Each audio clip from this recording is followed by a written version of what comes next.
What's up guys, welcome to Daily Dose of Reddit. This is your host, Zach, and today's subreddit is r/TalesFromRetail. This story's called, Destroys His Own Order, Blames Me. I don't even know who you are. I work in the bakery at a large chain grocery store. I don't make cakes and cupcakes, but I do hand over orders to customers when they come to pick them up. Like most days, I was by myself, no department manager. This guy comes in and says he's here to pick up an order. Fine, I ask him for his name and he tells me. He ordered 30 rose cupcakes in a full sheet box. I wheel them out to him on our rolling table, he picks them up and drops them into his cart. Just dumps them. He then gets mad and blames me for dropping them. He then starts yelling at me because the cupcakes weren't exactly how he ordered them and that he needed them to be exactly right for his significant other. He insists I took the order, which was weird because the order wasn't in my handwriting. I hadn't been there when he claimed he ordered them. I'd never seen this guy before, and trust me, I'd remember this guy. I show him the order form and he snatches it out of my hands. I'm trying to de-escalate and this guy keeps cursing at me. I casually place my hand on his cart and he jerks the cart away. The most I'm allowed to offer is 50% off, which I do. He wants none of it and refuses to take the cupcakes, cursing me out. At this point, I decide I've had enough and go get the manager on duty. As I walk back with the assistant store manager, I fill him in on the customer and warn him that the guy's in a mood.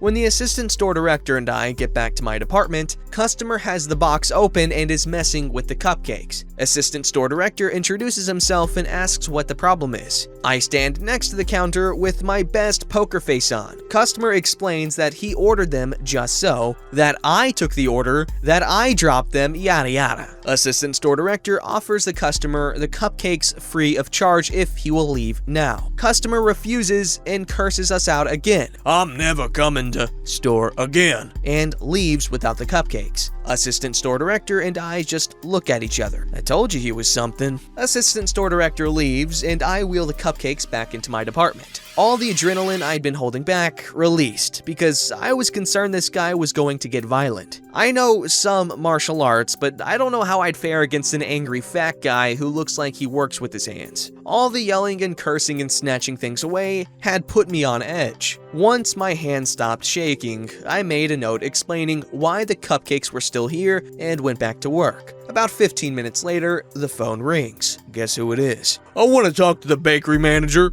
She's not in today, as I told you earlier. Well then who the did I talk to? That would be assistant store director, the store manager. Let me talk to him. I transfer him. A few minutes later, assistant store director pages me to the office. I was a little concerned, but nothing I couldn't explain. Assistant store director gestures for me to take a seat. You're not in trouble. The customer called back and asked if the offer of free cupcakes was still valid. I told him that they are not for sale to him at any price, and if he talks to any of us like that again, he will be banned from the store. I'm gonna have you write a statement and sign and date it in case he goes to corporate. I do so, and then wrote his statement on my paper and signed it. We chatted for a few minutes about it, and I went back down. The whole incident was caught on camera, further corroborating our accounts. Nothing ever did happen. I did keep a broomstick within easy reach just in case he came back for vengeance, ruining his whatever. But I never saw him again. I was grateful assistant store manager is a super chill guy who had my back the whole time. He saw a customer messing with the cupcakes and saw that he was trying to make me look worse. We did everything right. We were calm and polite. He was looking for a fight. I'm just glad it happened to me instead of my more timid coworker who sometimes has my shift. I can take abuse with a straight face. I don't know how she would have fared. We ended up selling the non-damaged cupcakes individually in the case to get rid of them, so it wasn't a total loss for us. Assistant store director got assigned to another store a few months ago, but he's still the best assistant store director I have ever had, and he is missed. And that was the only time I was concerned I was going to get in a fight at work. I've never gotten in a fight at work before. However, one of my coworkers got punched in the face by a woman when he tried to break up a fight between them. And,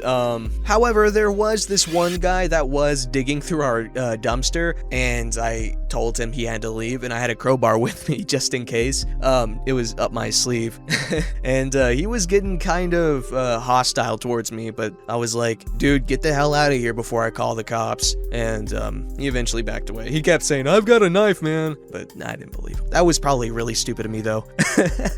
This story is called Aunt Threatens to Sue Store and Have Me Kicked Out of the Family. I'm so freaking mad right now. Okay, so she's not really my aunt, she's my grandma's cousin, so we have all just always called her Auntie Jane out of respect of her elder status. Several months ago, Auntie came into the store where I work, and upon not finding a particular product that she had bought previously, she came to the customer service desk where I happened to be. I went with her to the aisle it should be at. I look with similar products by the same manufacturer and nothing. I called the grocery manager and she said it was pulled due to low sales and replaced by another product. She proceeded to say that she was able to special order it for customers under certain conditions. Explain those conditions, one being the customer had to buy the whole case, which would be 6 or 8 boxes. Auntie said, order me 2. After Auntie walked away, I called the grocery manager back and told her I know my auntie. She did not listen to a word you said past special order. She wants 2 boxes, not cases. Grocery manager didn't believe me. Next truck comes in with 2 cases. It was put at the service desk with her name and invoice. She came in and when handed 2 cases, she said she was never told she had to buy it by the case. She was told by the box. She wanted 2 boxes, not cases. Neither grocery manager nor I was there to dispute Auntie's claim, so the decision was made to let her just have 2 boxes. The rest went into markdowns because we had no room to store it. 2 months later, Auntie comes in again. She wants that product again. I wasn't at the service desk, but I saw her and I knew what she was going to pull. I quickly made my way to the desk, told my co-manager I would take this one, but please state a witness. I made it crystal clear to Auntie that she now had to buy the whole case. I even made her repeat it back to me that she understood she would be buying all 8 boxes for X amount of dollars each, totaling X amount of dollars plus tax. So we ordered it, and she came a few days later to get it. My co-manager was the one that gave her the case. I was on break, and Auntie went on about her shopping. That rotten bench. She opened the case, took 2 boxes out, and left the rest just sitting in the aisle with similar products. Grocery manager found it about 30 minutes later. Again, 6 boxes into markdown. That is now 20 boxes that went into markdowns, which is 75% off regular retail price. Grocery manager says Auntie cannot special order unless she pays up front. She asks if anyone has contact information for her. Of course, I do. Grocery manager calls her and informs her of the need for prepayment. Auntie is not happy, but finally says she understood. Her name is put on the list of people who must prepay on special orders. Funny, Auntie didn't come into the store for a few months and avoided me like I had the plague at her holiday dinner. She came in today though. I was stocking tobacco products and happened to see her leaving the service desk. Oh, hell no. I immediately went and pulled the special order book to see if she paid. I didn't find an order for her, but I just had a feeling.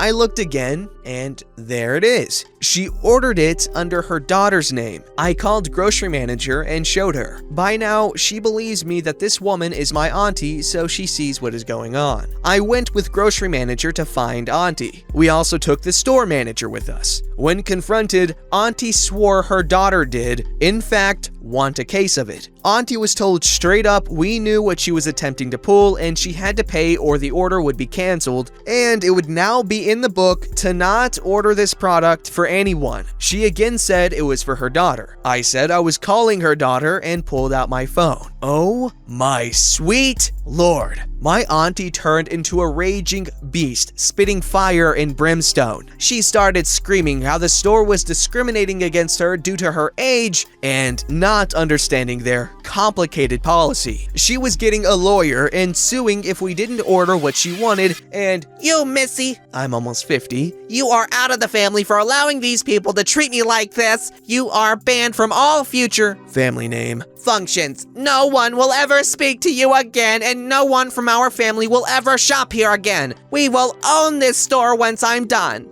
And with that, she walked out. My store manager and the grocery manager are left with their mouths hanging open, and what just happened here looks on their faces. I just shrugged and said, yeah, for me, no more family reunions. Fat chance. My grandma is reigning matriarch right now as she is the oldest of the actual bloodline and in charge of the family functions. With her age, it actually falls to my mom, my aunt, me, and my sister-in-law. Every family has at least one crazy relative. Let me know in the comments below any crazy relative stories you may have of your designated crazy relative. I'm interested. This story's called Saying No to a Customer. Kind of. You know how they always say, never say no to a customer in retail? Well, there was a time where I was actually able to get away with telling a customer no. Well, kind of. This is from when I was working for a big box electronics company that was in the process of going bankrupt at the time, and was closing its stores. I was the person in charge of processing returns. Want to know one of the first things that happen when a store is in process of closing? It stops taking returns. The receipt printers would print this on the receipts, and the cashier would either write all sales final or highlight the no return on the receipts. So since I was in charge of dealing with returns at a store that was no longer taking returns, you can imagine what my workload was. So I spent my time wandering the store, helping where I could with what I could. One day, I found myself at the customer service desk dealing with a customer who wanted to, return something. I think it was some car accessory gizmo, but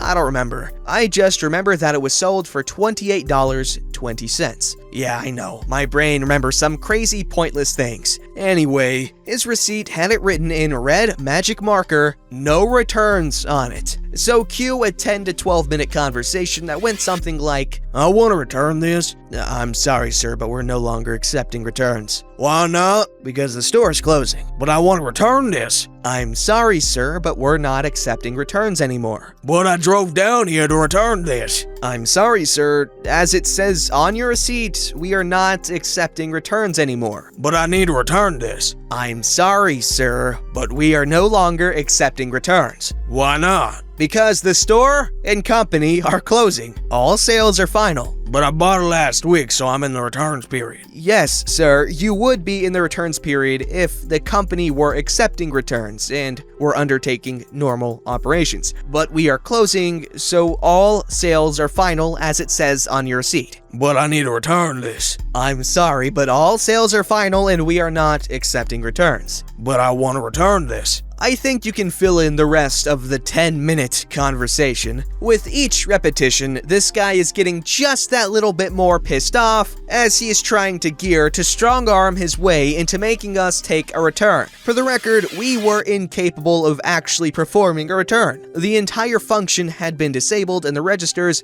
so beyond taking an item, throwing in a corner, and waiting for the inventory mismatch, it would pop up as in 3 weeks, stealing $28.20 from a register and handing it to him. There was nothing we could do. So this isn't a case of we were choosing to not take a return or anything like that. Finally, this guy decides we've hit that magical point where he can get away with asking to see a manager and make the request to see the manager. While I was technically a supervisor and not a manager, I was emboldened by the reality of the store closing. I literally had 3 weeks left in the job, had no performance incentives, got paid by the hour, and already had my schedule for the next 3 weeks confirmed. I don't think it was possible to be fired at that point. So I opted to have some fun. I turned around right in front of him, clasped my hands together behind my back, put on the fakest smile I could summon the energy to do, turned back around to face him and said, "Hello, sir, I'm the manager. How can I help you?" In the absolute most obscenely brainwashed worker drone that has been trained to be as cheerful and happy as they anatomically can be, tone I could think of at that time.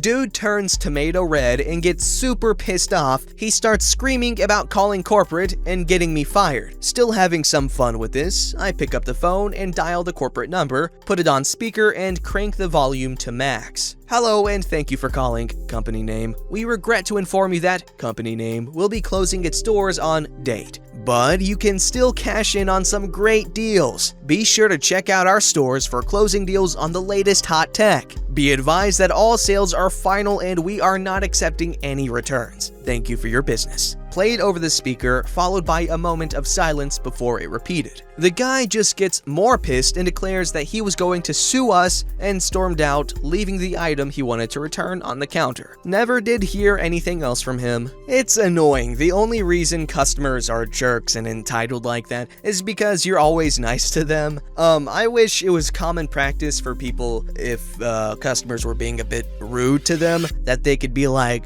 get the hell out of here. Because you know what? That would solve a lot of problems and you would get this reputation of being genuine and very nice to people that deserve it, and someone who doesn't tolerate bullcrap from bad people, and it honestly would just make the shopping experience there a lot more pleasant. However, people are worried about losing business, but that's how you build a loyal consumer base. Don't forget to like, subscribe, and hit that bell to never miss an episode.